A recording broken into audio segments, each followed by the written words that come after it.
I'm Julie Cohen, and I teach at Georgetown Law in Washington, D.C., and my field of research broadly is information law and policy. So a little bit of privacy and surveillance, a little bit of intellectual property and culture, a little bit of internet governance and network communication, and that's most of it. So I'm part of the media and communication chapter. And that chapter is working to develop a framework for exploring and explaining to the rest of the IPSP and the eventual audiences the various broad and foundational effects of media and communications networks on governance and economic development and political and cultural development. So this is obviously from my particular perspective, but I think that we take a lot of things for granted that we shouldn't. So a project that I'm involved in right now is exploring the way in which the shift to an increasingly informational network society actually is transforming really core legal institutions and governance institutions that we treat as though they had been around forever, and really they've only been around for, say, 100, maybe 200 years. Things like the court system and the regulatory system and the transnational governance system, and certain core legal doctrines that have to do with the way we understand individual rights.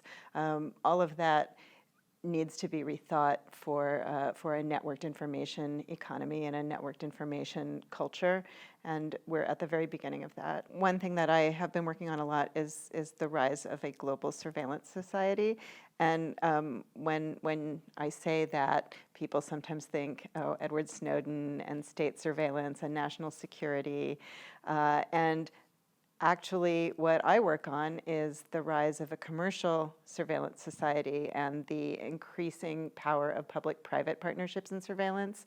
A lot of the information is collected from us in many instances, not all, but through the ordinary communications tools and our phones, right, and our networks and our computers and things that we use in our everyday life.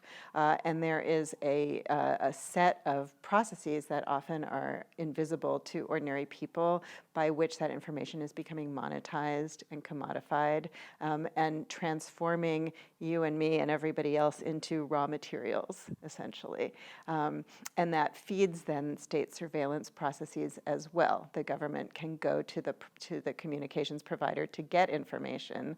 And what my work explores, and what I think is extraordinarily important for the kind of society that we're constructing, is the implications of that for our privacy, for our collective self-development, for our culture, for our human rights. If you look at international human rights treaties and institutions, they're enormously state-focused, and so they're concerned with the ways that nation-states can preserve or violate human rights. They are struggling to catch up to a world in which what violates the basic human rights is a set of public-private partnerships that the treaties and the formulations of human rights don't even speak to yet.